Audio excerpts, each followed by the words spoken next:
he did save my life, and I owe that to him, and he should know that every day, that he did something that was great, and he didn't have to.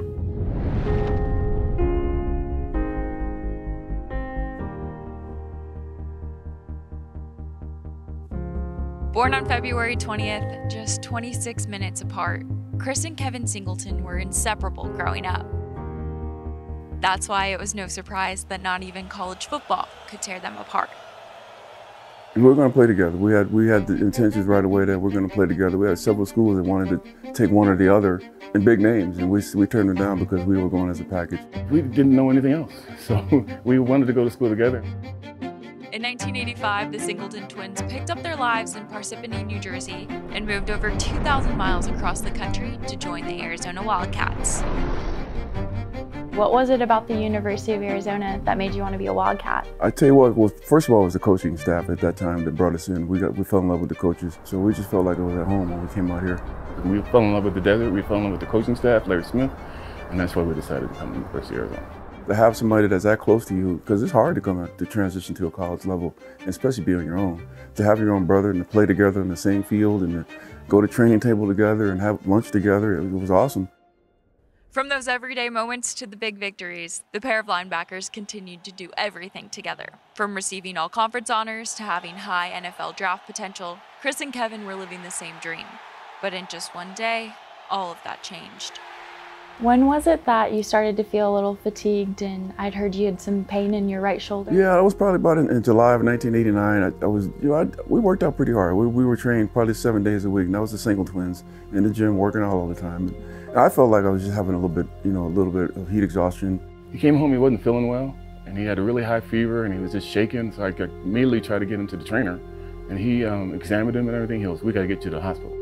He came back and said, "Something's going on with your blood work because it's not reading right." So then we had to go to the specialist, and I'm like, "Come on, man, just give me a couple pills and let me get on back to the playing field," not knowing how severe this was going on with me. It turned out to be acute lymphoblastic leukemia, and it was just suffocating me.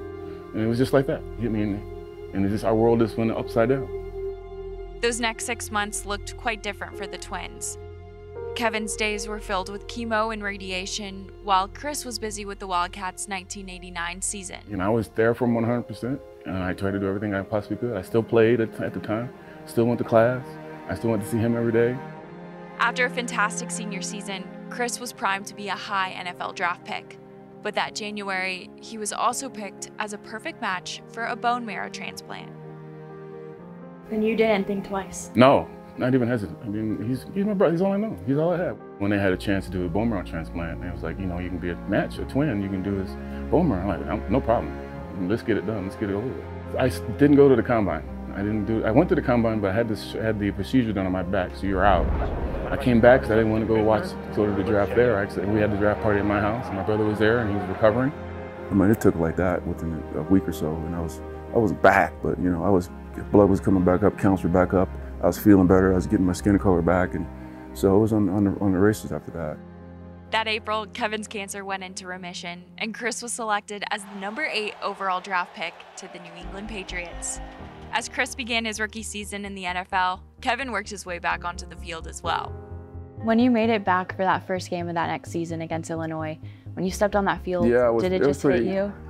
I still, like I said, I was young. It did hit me, but I still feel like it never happened.